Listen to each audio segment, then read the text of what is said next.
I want to talk about divorce because I find myself subconsciously treating divorced people a little bit different, I think. Honestly, I haven't thought about it, but now that you say it, there's definitely some of that. One thing that really helped me at the beginning when it was really hard was hearing stories from other people. For our listeners and people who are going through stuff, whether it's divorce, we, I think as men specifically, have to be more willing to open up to that. It kind of normalizes it's okay to like be in pain. Welcome back to the podcast. We're called Three Dudes Wearing Hats. Meh, meh, meh. That's right.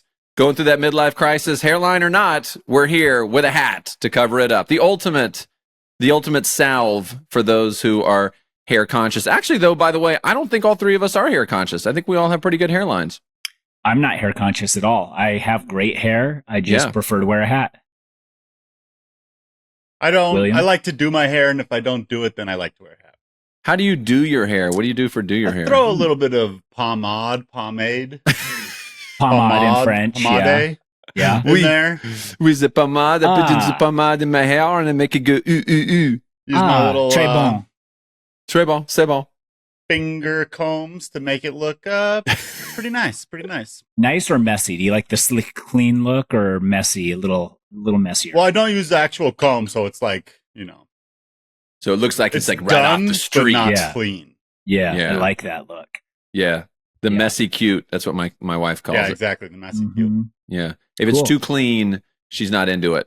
If No. I brush my hair, she's like, she comes in and goes, I'm like, what I shouldn't have even done anything. Yeah. She got it just perfect, just the way she likes, Bradley. That's part of, I wonder what I would look like without my other half. Whether you're dating someone or married to someone, like the glow up that people talk about that happens sometimes, Mhm. the girl like basically helps the guy figure out how to dress and like, these types of things. That wasn't the case for us. I brought Me years neither. of fashion experience to the table. Same. Yeah. I'm very I can tell by particular. your Chris Angel t-shirt that you have on today. It's an actual American eagle. Okay. All right. Go bald eagle. Go America. Yeah, just an Okay. eagle. I thought it was like a Chris Angel tattoo Some where he's got just Crazy the wing. cool thing. No. Yeah. A It's barbed wildlife wire. shirt. Yeah. I like it. Just kidding. We're not just a show about three beautiful guys wearing hats. We're actually midlife crises, all three of us going through our own crises. But I'm not alone, despite the fact that sometimes I feel that way. I'm a dad of two, a 4-year-old, an 11-year-old. I'm way out here in the middle of nowhere in a city called Atlanta, Georgia. Busiest airport in the world. We just had snow, which was amazing. And my new kick is espresso. Espresso is my new Ooh. kick. Oh, But it's not that's about what's me. going on with you today. It's not wow. about You've got a all the time. lot of energy today, like an overwhelming amount of energy. And for Now it all a makes little sense. later. He's Now had it's all time to coming in. guzzle those.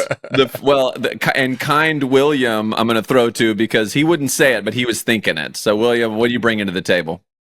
Hey, everybody. I'm William Drumm. I'm a single parent based in Denver, Colorado. I've got a beautiful 4-year-old daughter, and I'm trying to figure out life as a single parent and as a business owner and as somebody who's about to turn 40 this year. So Let's it's all get it. happening. It's all 4-0. Let's go. Let's go. Yeah, that's an easy age, dude. What I would Yeah, give 40. to be 40 again.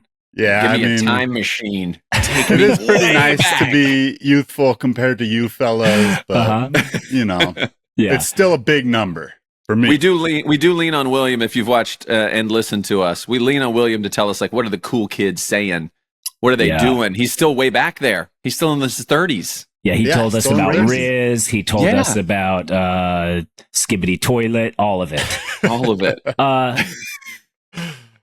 I'm Tyson Apostol. I'm part of the trio here, and I'm wondering when Bradley feels like he's alone, because I never, ever feel, I always feel like someone's watching me. Someone's like, it never ends. It's like, I wish I could be alone more often. Well, it's not that I actually like to be alone. Mhm. I find that as I get older, I'm actually more claustrophobic, which is weird. In places I can start like getting freaked out about. But I actually find that I'll walk into the laundry room, which is right over here, and I'll just kind of just like close the doors and just sit there. Yeah. It's really nice. Or sit in our closet. So it's like so quiet and cozy. Yeah. I don't know. So Okay. that's kind of what I was talking about. Okay, that's cool. That's a fun little escape. Yeah, I usually just anytime I'm alone, like I turn the corner and nobody's there, I just take my time in that like 20 or 30 steps until I have to turn a corner and there's more people there. So yeah, I totally get it. That's Mesa. That's Mesa. You just can't get away from people. I'm alone all the time. I live alone in my apartment. I have my daughter every other week. So most of the time it's just me and Shiloh. I find myself making... Shiloh's the dog. Yep, that's my doggy. Making Zoom video calls just so I can talk to people. Like I'll call colleagues for no reason and just pretend like I have something to say just because I'm like so bored. Is that true? So lonely. I've never been called. You don't call me. Is that really true? You make fake business calls to connect with people? They're not fake. I'm sure you are getting something done, but you don't have to. But you could probably have emailed it, and yet you're like, let's set up a Zoom. How often do you do that? But I like the people who I work with too, so they're also okay. friends, but. Yeah. Okay, so you can like talk that. friendly stuff as well as business. It's not just, Exactly. okay, that makes a little more sense. My question is a little bit into that today.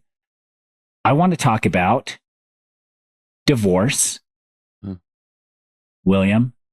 But here's the question is because I find myself not What's on about to purpose, happen? but subconsciously treating divorced people a little bit different, I think. And I want to know, William, do you feel like people treat you different? Is it positive or negative? Do you navigate this? Because part of it is like, I'm a parent of kids that go to school. Lots of other parents are there. Lots of parents are divorced or separated or whatever.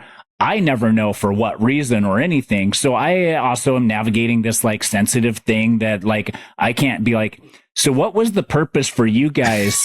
I just got to know because I got kids hanging out with your kids and this and that. Like, I don't know anything. So I will say though, I actually would expect you to do that. Given what we know about you, just to be like, It's a beautiful day, isn't it? Speaking of beautiful day, why'd you guys get a divorce? Yeah. Like to just cut right to it. Remember, you told the person in the TSA line they were taking too long, and you were like, "Oh, you," and you were just like jawing it up with them. So that wouldn't surprise me, but I do appreciate the respect. I see there's still respect in there. There's respect there. Yeah, it's because it's sensitive and like I don't know, and also I don't want to be like, well, they found out I murdered somebody like 10 years ago, and even though I'm not going to prison. My family said they couldn't be with me anymore. Like, I don't want to know that. I don't want that anyways. How do you change gears from that? No matter what someone says, like, oh, he cheated or she cheated or we just got bored with each other. You're like, well, have you seen that there's a new Sprouts grocery store down the street? Have you guys, you guys know that Dogman movie's coming out end of this month, right? So kids are going to love that. Yeah, if you still have your kids. You have your kids? Oh, I'm sorry. It's never mind. See you later. William, do people treat you different? Is it positive or negative or both? How so? Bradley, question for you is, do you feel yourself even subconsciously treating people different, and also how so? William, kick it off. Honestly, I haven't thought about it, but now that you say it, there's definitely some of that. Like at my daughter's school, it's kind of like some people treat you almost like with pity a little bit. Yeah. Like, extra nice or extra like I'm so careful. sorry for your loss. Kind of exactly. Thing. Yep. Like that. That's how I am, but it's because I feel like you need extra help when I know you have your daughter every other week, but still, like for me, it's like, okay, full time, always on. You always have to be on. Can I help you in this moment when you're always on? It's not like a pity or like, oh, I feel so bad, I don't know what to do. It's like I want to help you when I know you might be overloaded. Yeah, and I think that like at my daughter's school, I think everybody knows that my daughter loves me. I'm a caring parent. I'm always trying to be there for her. So because they've seen we were together when she started going to school and then the divorce happened and they've seen all that. And I've been steady the whole time, been there for my daughter. So I think that they see that. And it's kind of like what you're saying, Tyson, like they want to not necessarily like help, but just be a little extra sensitive. And it's also interesting with all of my friends because really I don't have any friends who are divorced. I'm the only one. So with them, so far. I mean, well, and that's kind of crazy, right? Statistically, 50%. So like that's It kind of depends crazy. on how many friends William has, though, too, Bradley. You He can't. has 0 friends, and none of them are divorced. and it depends on age. Like what I've heard from Right. That's true. a lot of people is Rowan, my daughter's 4 years old, so she's pretty little still. Mhm. But then from people who are teachers or work in education, they're like, oh yeah, how old is your daughter? 4. Okay, by the time she's 10, most of her classmates are going to have parents who are divorced. So because Rowan's still young, there's a lot of time left for all those other parents to still catch have up. their divorces. Yeah. Yeah. So yeah, the 50% of people do end in divorce, but that's in their lives. Right. And That's true. That's true. Divorces happen all over the place. Yeah. So there's time for people to join me in this dark world. Have you, Lots of Tyson? time. Yeah. Have there been people that you heard later on got divorced, like you went to high school with them and whatever, and you're like, wow, that was really surprising, or like didn't see that coming, or like, you know, that like shocked you? Yeah, and Maybe not shock, but like was a surprise. well, I went and visited Utah Okay. right after COVID. Like this, like I hadn't been back for maybe 2 years or something because of COVID and stuff. So we went back, made the rounds with some friends. One of our friends was like, "Let's throw have a backyard barbecue, and we'll invite everybody that you know." And I showed up, Rachel and me, and we brought our kids too. And I was like, "Hey," I see the first girl that I knew. I was like, "Hey, how's it going? Where's your husband?" And she's like, "Oh, turns out he has a girlfriend in like every city he's ever flown to as a pilot." And I just found out, Pilots. and we're getting divorced. And I was like, "That's crazy. I have to go talk to somebody else." That's what I mean. It's weird. How do you transition that? Yeah. Like, oh, that's terrible. But like These I asked about ribs her are smoking. I asked about her significant other, and so I was like, Yeah. "Okay, cool." See another girl there. I'm like, "Hey, how's it going? What's going on? And where's your husband?" And she's like, "Oh, he was sleeping with my best friend, and we're separated, getting a divorce." I was like, "That's nuts. I got to talk to somebody else." Have you And- talked to Christine? Because let me tell you, So I go in the house. I'm like, I had some friends in there, kind of sitting around the kitchen island. I'm like, "Hey, guys, how come nobody warned me?" I walked in, asked her Yeah. divorce, asked her divorce, and my friend was like, "Oh, and so our other friend is divorced too." And I was like, "That's crazy." And then I look over at my other friend. He's not saying anything. And I go, "Oh, no way, dude. You do." And he's like, "Can't say anything. My kids will tattletale on me, but yeah." And I was Damn. like, Wow. yeah. And I was like, wow, that's a 4-bagger in like 8 couples Seconds. in seconds, dude. That's crazy, dude. That's and, crazy. And I was just like, wow, that's really, really nuts. And that's how, but then like, there's no transition. Like you said, there's no transition unless the same exact thing has happened to you. There's no transition there. Yeah. It's like literally like, man, that really sucks. Like, you must have low self-esteem and stuff. I have to go. Like, I don't like, what do you like? It's like, I don't even know where to go with it. And so that's why I'm asking this question is like, where do we go? What should we say, William? Like, if we're like, "Hey, does your whole family want to come over to my house and have a barbecue?" And you're like, "I'm divorced." Then what's my response at that point? "Oh, how come? Do How they long? want to When do come you have-" over then? Yeah. Just them? Just the other half? yeah.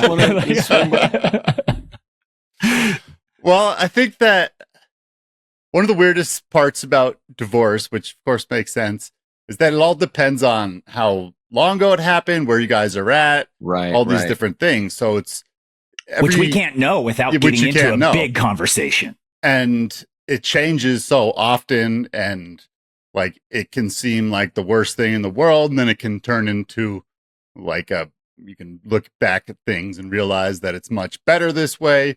So I think that for people who are interacting with divorced folks, I don't know, I think that not asking those kind of questions is probably like the most important thing, like, because it's none of your business, first of all, and it just makes it awkward. Yeah. So I don't know. It's Yeah, not trying to really, unless you're going through the same thing, not trying to commiserate, not trying to pry, and just treating them like you did before the divorce, I think is really the only way to go. Or maybe, asking them like how you're doing, like how are things, like that. That's good. That's I guess a good that's general. Helpful. Yeah. How are things going? Can we help? Do you say, can we help? Do you say not even how you can help, just like how are things going? Okay. I mean, even when people say like, oh, I'm so sorry to hear that, even that's like, well, it was for the best. Yeah, it's better. Because I'm happier. Exactly. Like, that's a hard, because that's assuming that assuming that it's a bad thing. That it's a bad thing. And like I was saying, it changes so often. So it might have been a bad thing when it happened, but then it might not look like that in your mind anyway, anymore. So really just like, how are you doing is probably a solid way to go. Okay. Like ultimately, maybe something was broken there. So then it is probably better that it ended up the way it did. But to go through it that way and to have to experience it that way, obviously is so painful and traumatic. Yeah, definitely. And every case is so different. I went out with a girl recently who has, she's divorced. She had a couple kids, and her ex like still do holidays together. They like help each other with the kids all the time, like switch off every other day or something like that. So every situation is so unique. And for somebody like her, like it was never really a bad thing. Like they did it mutually the whole time. Right. They realized that it was like getting too platonic and it just wasn't like a marriage anymore. So they just kind of drifted away from each other, eventually got divorced.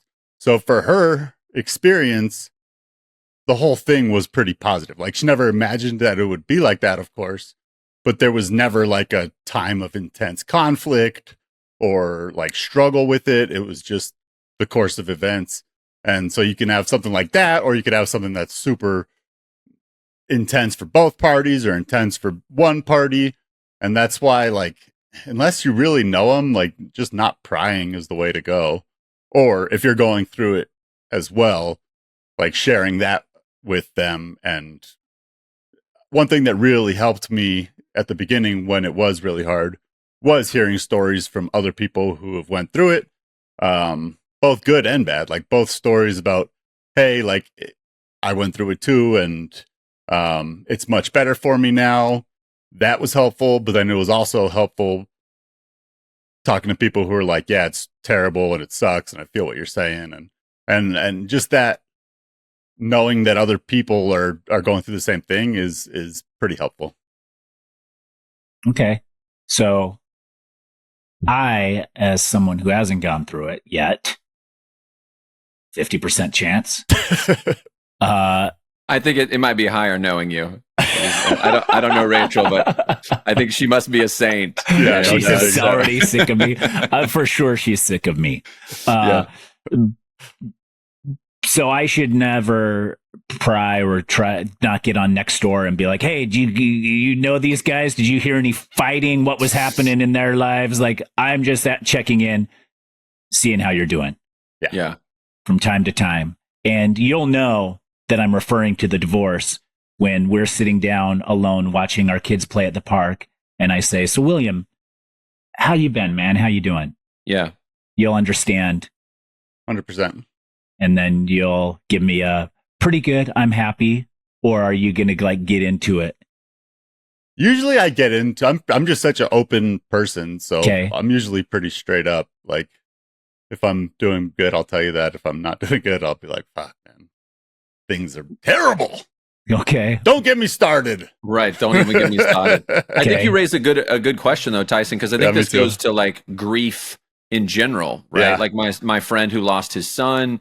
It could be, but that's so public. Like, the circumstances of that. There was Most people do. There was news coverage. Yeah. There's an obituary. Yeah. There's a celebration of life. All of the details for the most part. Yeah. Whereas, like, the divorce always seems so secretive, and there's a stigma about it. Whether, like, society-wise, like, it's like, like I grew up in Utah, where it's like a sin to get divorced, and like you really have to have a really, really solid reason for your clergy to give you approval to get a divorce. And so it's like that party was a sin party. Yeah, and you grow up and you grow up and you're like, here's the statistics of getting divorced, but we're gonna overcome those. It's like going to college and they're like only 10% who start college graduate, and you're like, I'm smart enough to do it, and you get there, you're like, oh, it has nothing to do with intelligence. These guys are idiots. I'm out of here.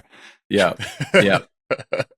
So, but what I wonder in that is like how, especially as guys, we're not so great at being as open as William is in those moments, right? Like whether it's I lost my job, I lost my kid, I'm going through a divorce. Like if we were to sit down on a bench together, there's only a few people in my life, you guys included, who I think I could ask that to, who would honestly respond in a way that's meaningful. I think it would be, and therefore the onus, I believe, is on the person who's responding.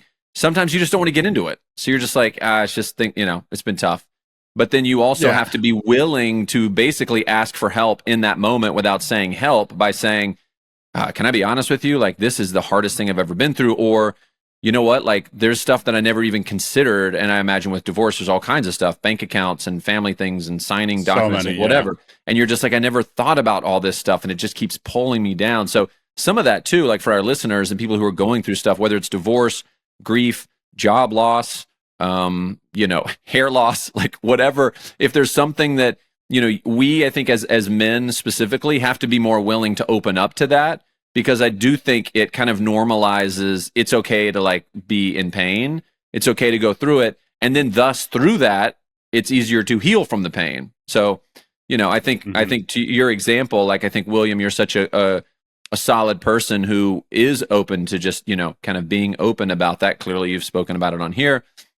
But, there's clearly also the stigma of like the male persona, which is like, I got this, no matter what. Like I'm only making one run from the car to the house with the grocery bags. Nobody else is helping me. I got this, So that's just a kind of something that I just thought of as you were talking through that. And so much of it too, Tyson, about how to approach people like that. It's like situation too. It's where you're at, what's happening right now. Because even though I am super open because of that, like if it was a place where I didn't want to get emotional, then, I couldn't talk about it at all. Like I'm fine. Right before going on stage for something. Yeah, it's like, exactly. Hey, how are things going? Terrible. Great. Welcome to the stage. World-renowned photographer, William Drumm. Okay.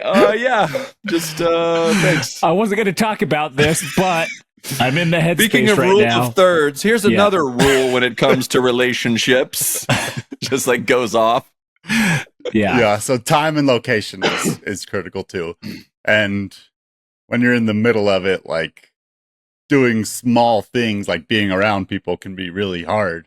So you don't want to, you got to be really careful when don't pry at all, like I was saying. But I try to treat them like they are, like I do not know anything about their relationship on either end. I try my hardest to be like that with most of the people.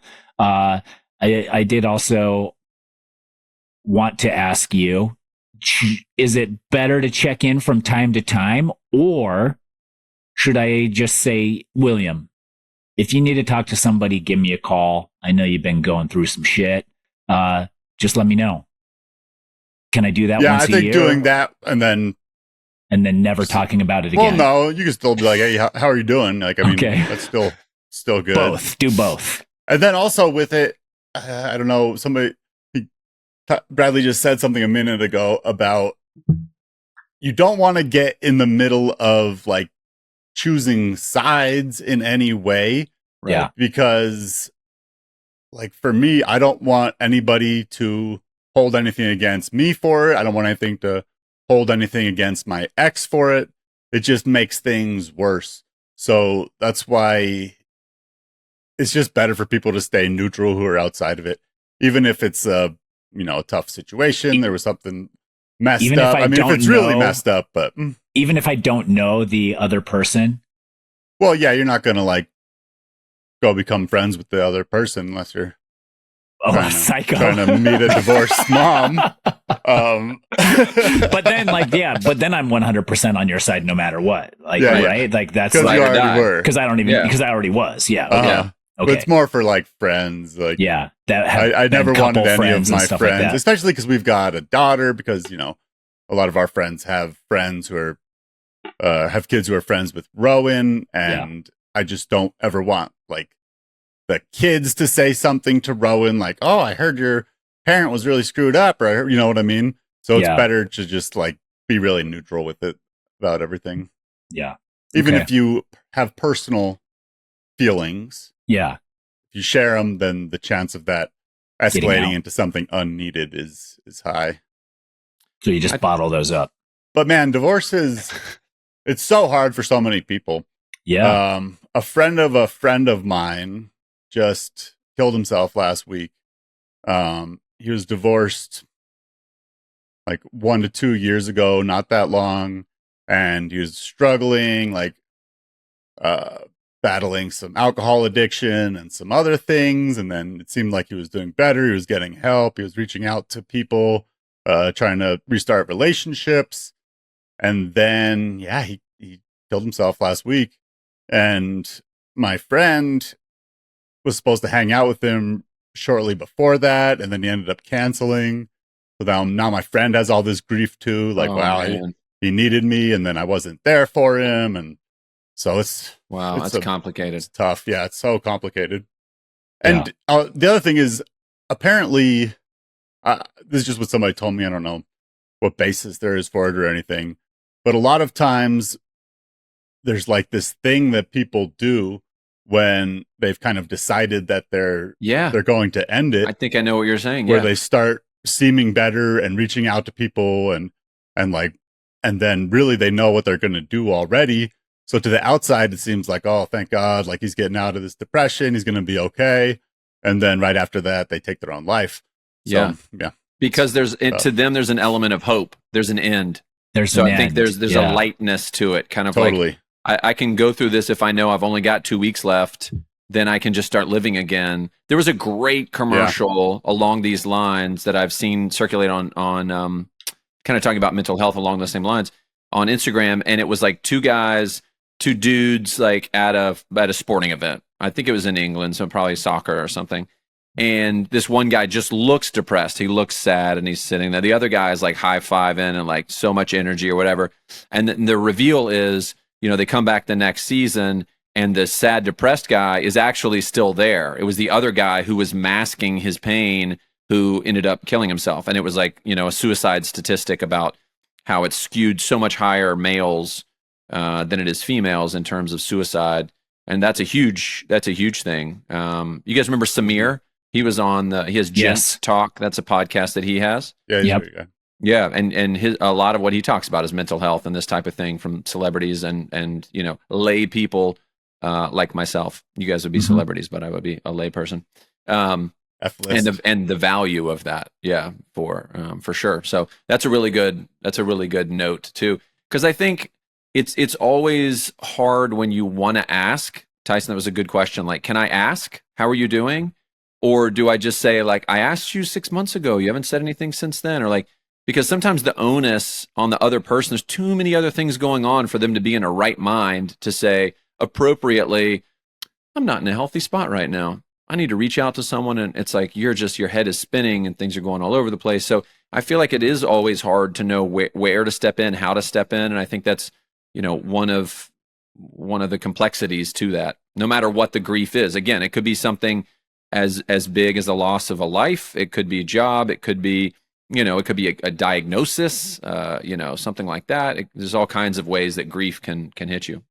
And that's why just asking how you're doing is so good, because that gives the person the opportunity to just be like, oh yeah, I'm all right. Or it gives them the opportunity to be like, yeah, I'm okay, but like I've been thinking about these things, and then like open up. And that's what I'll do a lot of the time is I won't even realize that I feel like I need to talk to somebody or I want to talk to somebody. And then a friend or family member will be just like, hey, how are you doing? And then I'll be like, I've actually got these things that I want to get off my chest. And I would have never like came to them and been like, dude, I got to talk to you about this stuff. I'm like struggling here. But just opening that door by saying, hey, man, how are things? That gives them the opportunity to decide if that's a good time for them to get some of that off their chest. I wonder too, again, to Tyson's question, and this is my experience, and William, I would be interested in what your perspective of this as well. The idea of like helping with the kid, not just the adult. We had some friends. This was back in New York. Single mom, twin girls who were, let's see, Ellis was like 4, so they were probably like 3, and then like an 8-year-old son. And dad wasn't really in the picture. And so there was like kind of a, hey, would you hang out around my son a little bit? Like it wasn't specifically said that way. It just kind of naturally occurred because we became family friends and we would have them over. And then it was also like, I spent years in a mentoring program called Young Life working with high school kids. And it was like a little bit of like, that's kind of naturally in me to kind of seek that out. And the mom was like, oh, thank you so much for just even like I would just like, be like, hey, can I take your son to go get a burger? And like, can we hang and go play soccer in the, at the park or whatever? And she was like, he would love that, So there is some ability to like take some of that lift off, but the person has to be okay with that, right? Like the adult has to like either seek that out or know that they want it. It's harder when your kids are young, like there's not a whole lot going on there, but like, especially I think whether it's, a girl, a female being like, hey, you see it in like rom-coms all the time, right? Where it's like the dad has the daughter and he meets a girl and, the girl comes over and the next thing you know, the 13-year-old daughter and this like, girl he's dating are doing nails and the dad's like, we've never done nails before, So there's like some kind of language in there, I think, that can be spoken. Or they're enemies. Or they're sworn enemies. Yeah. Yeah, that was a Lindsay Lohan movie where she did not like. I can't think of what it was. I'm sure our listeners know it right off because that's Midlife Crisisses. Yeah. But anyway, that was kind of an aspect to that too that I was thinking about. It's like and you were talking about this last week too, like how your work-life balance is tough because you're a week on, a week off, a week on, and then sometimes stuff comes up in the middle of that week on. And you got to work at midnight because you're like, I don't want to shove my daughter off to someone else or to do something else in the midst of what I'm doing. So that's just an aspect too. I think that's part of like, not like, how can I help, but more so just naturally building those, friendships or whatever that would lead to that, I guess. Yeah, I think that's a really good point, especially, I mean, either way, but yeah, single moms who have sons and then no real male influences around them, role models around them. Like I know somebody like that, and they're so appreciative when I do spend time with their son because they just don't have that around. Yeah. And like for them to see a positive male role model to have a positive, mostly is positive. So important. I mean, it's William. He's mostly. It depends on the day, but yeah. Hey, kiddo, you're gonna come watch me do some kung fu Shaolin. See what a real man. Shaolin your face. See what a real man does. But that's a really good point, just about how you could be there for people who are going through something like that. Is through their kids, and every situation's different. Like, for me, it's tough because I only have her every other week. A lot of times I just want that whole time. Like sometimes I need somebody to help with watching her during those on weeks, but I don't want to sacrifice that time. So it's a trade-off, but it's really important for your friends who are being divorced, if you can, especially if they're full-time parents, like ask if they could take any of that load off of them through helping out with the kids.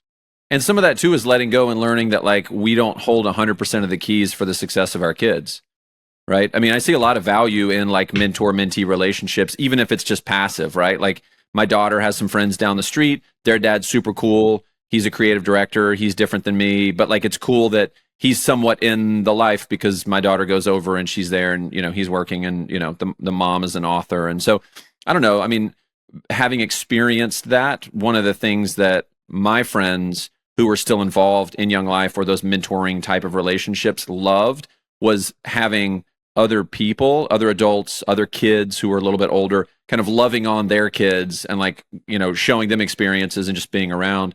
You know, almost, or like Tyson, like if you were to take, you know, one of your daughter's friends to the skate park as well, like there's some aspect of like getting to experience that. And even though it's not a heavy lift for you, it's probably helpful for that parent to know, like, yeah, my daughter's getting a different experience of a male role model, you know, with 100 different hats. Yeah. I probably only have like 50 now. Really? Good job, man. Thanks. Minimalist over there. I'm a minimalist now. You've done it. Oh, yeah, this was enlightening. I liked I like what you had to say. I think my takeaway is check in, but don't pry. Yeah. Check in more often. Don't pry. Listen if you need to listen, and help. Yeah. Offer help sometimes. And we have to be willing to ask for it too, I think, on our and side. Be willing to ask for it. Be humble enough to know that no one's doing it alone. Only Drake started at the bottom and now he's here. And now where is he? Huh? Kendrick can't find him. Nobody else can. Yeah. So clearly it doesn't work that way. Yeah. And for other people who are going through divorce, especially if it's pretty recent, it just changes so much. Like, so just keep that in mind. Don't think that the rest of your life is going to be doomed because of it. It can change. Really, one event, one thing can change everything. So if you're going through a divorce, just understand that it's not the end and it's going to get better, like one way or the other. Don't feel like you're stuck in that rut forever, because you won't be. That's good. It's a good word. I like it. Thanks, everyone, for tuning in. William, thank you for being so open with us this episode particularly. Until next week, first of all, subscribe, like, rank. Yeah. All those things are free. We provide this for free, and all of those things will help us continue to do this. So get on there, mash those buttons, mash that subscribe button, whatever. subscribe. If you don't do it after that, I don't know. We can't do our jobs any better. There's no more. We're shutting down. We are literally going to shut down. Can I just say one thing? Bradley, that green hat makes your green eyes just beautiful. You look really nice. They look good. Yeah. Is the H for Hasemeyer? It is for Huckberry, but Huckberry also starts with an H, and so does Hasemeyer. So yeah, and so does Apostol and Arizona. So and so does Salty Crew and William Salty Crew Drumm. That's right. That's good. Till next week. See ya. Keep crisising. Keep crisising.